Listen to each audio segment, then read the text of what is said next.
Welcome, everybody, to Zaleski Sports NFL Draft Edition as we get you set for the 2020 NFL Draft. We are joined today by Wisconsin Rapids native and current Miami Dolphin, Vince Biegel. Vince, thanks for joining us today. Hey, thanks for having me on, guys. Yeah, you're welcome. We'll talk to Vince about his high school, college, and his current gig with Miami Dolphins during today's talk. Get you all set for the NFL Draft. Vince, let's start back at Wisconsin Rapids Lincoln. You were highly recruited high school football player as you were looking to start your collegiate career. Talk about that a little bit. Four-star rated player coming out of high school. How did that affect you, if at all, when you were on the field at Wisconsin Rapids Lincoln? And, just kind of, that was maybe one of those first indications that, hey, I might have something kind of going on here. Yeah, I really enjoyed my time at Lincoln High School. From the standpoint of the coaches to a lot of my teammates, I was very fortunate to have a great supporting cast and a great support system around me at Lincoln. I think a big credit too is to my dad, Rocky Biegel, who, he went through the process of recruiting and in the late '80s. So, my dad definitely helped kind of groom me and kind of helped prepare me for the next level. It was really awesome too. Going through my college time, I think a big part of it started when I started going to those college camps. So started at Wisconsin, went to the Wisconsin football camp, ended up getting an offer there, my first offer, and then went to BYU, got another offer, and then from there, once you get a couple offers from major colleges, other universities start kind of offering you as well. So, that's kind of how it all started.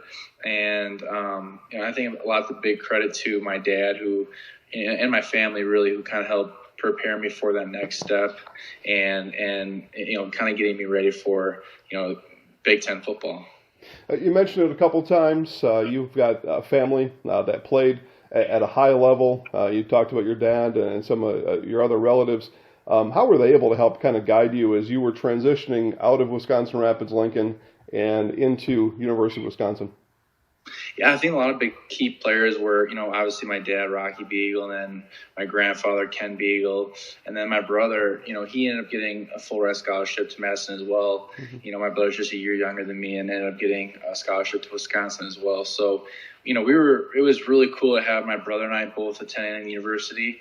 It was awesome just to have that, he was always looking out for me and I was always looking out for him on the field, even though we played on different sides of the balls and different positions. We did look out for one another, and that was really cool and special to see. So, I think the supporting cast that I had was my dad really helped prepare us from, a strength standpoint. He understood the importance of being in the weight room. He understood the importance of, film study. I still remember in high school, after football games, my toughest critic wasn't the coaches. It was going back home to my dad, watching it on the iPad at home. Like, my dad was the toughest critic. And I think for me, it was like, I love a game of football, but I also didn't want to disappoint my dad and my family. So it really kind of pushed me out of my comfort zone to be a better player. My grandfather too, as well. Even when I was at Wisconsin, I just remember calling my grandpa after every week. And even in the NFL, still to this day, I still call my dad and I call my grandpa almost after every single football game. My dad after every game, my grandpa almost after every game. And we just talk about, what they saw. I've kind of to the level now where I can critique myself, but just kind of having a third party who's not involved in it, just kind of give me his thoughts and vibes on how I look, what he saw, and to be able to have that as a resource has just been an awesome blessing for me. So, and I think too now my toughest critic is my brother now. So he is an offensive tackle at Wisconsin, and he is definitely is an opinionated guy and has his strong views on what I did well and what I need to improve on. One of the things that we get to talk about is the collegiate teammates and friends you make at college. One of those, Marcus Trotter, a linebacker with you back there, he said that a lot of times you were like a hamster on a wheel, that you never stopped running. Was that kind of way you would categorize your play at Wisconsin? I would say Marcus' assessment was pretty accurate. I think one of my biggest attributes is just my hard work, my relentlessness, and I think that was really instilled in me at a young age. Back in my Pop Warner days as being a Rapids Raptor football player, my dad always taught me, listen to me, there's a lot of things you can and can't control in the game of football, but one thing you can control is your effort. And that has really just transpired, at Wisconsin. Wisconsin was the same way. We have got a bunch of 3- and 2-star and unranked guys who, they get after it in the offseason. They're putting in the time and the effort in the offseason. And then, that's why Wisconsin's ranked as one of the top programs every year.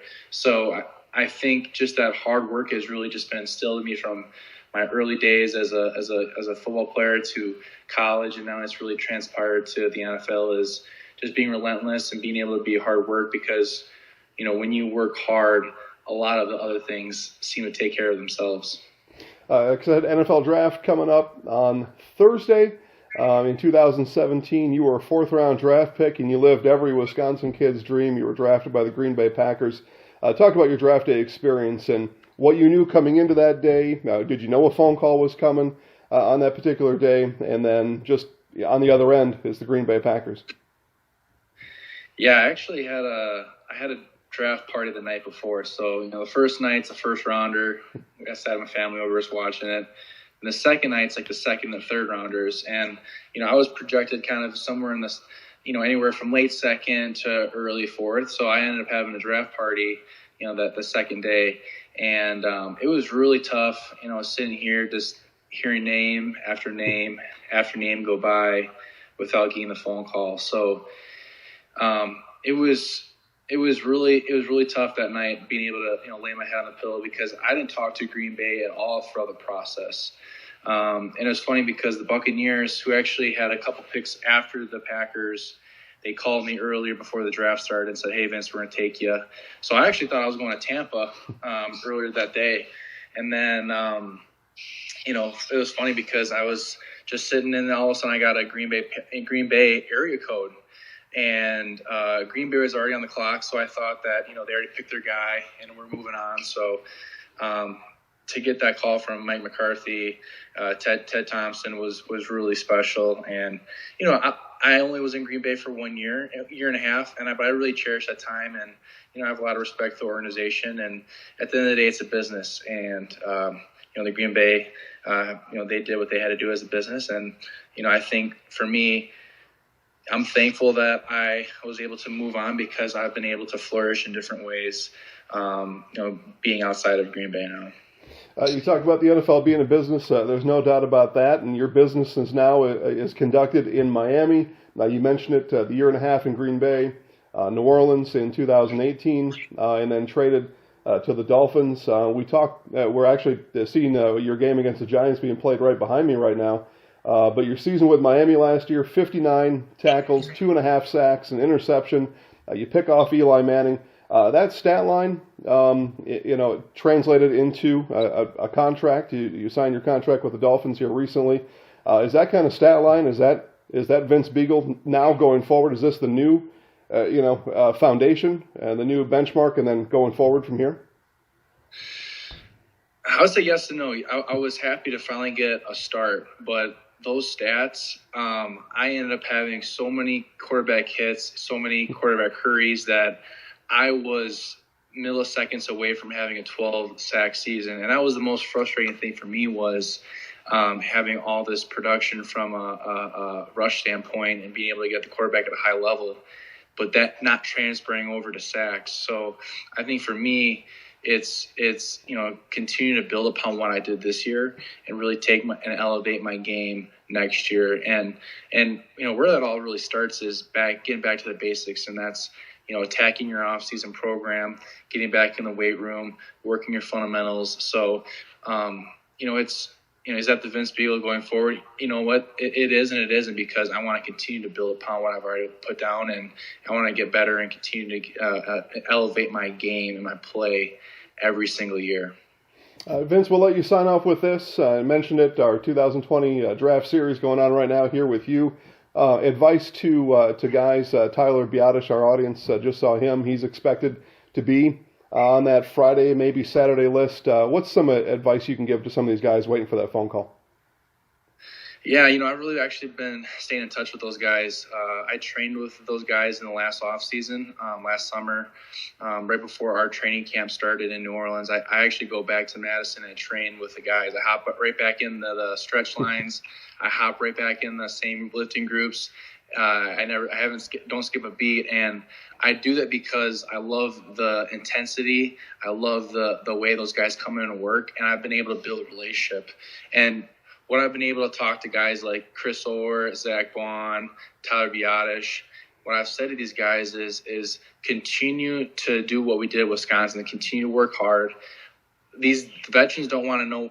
Veterans don't want to hear what you have to say. Is you come in, you be quiet, you work hard every day, and when you just have that simple mindset, good things happen. And it's a really interesting time for these rookies to come in this league with, all this, crazy coronavirus stuff going on.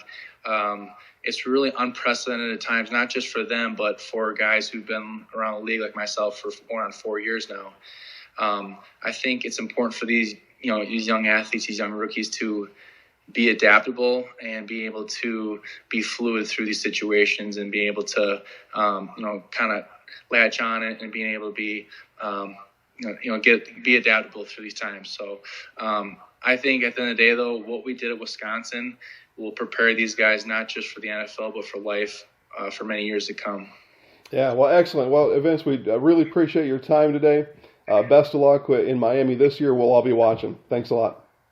Hey, thanks for having me on, guys. Earlier, makes another big play here. That pass is picked. Telegraphed by Manning, and Vince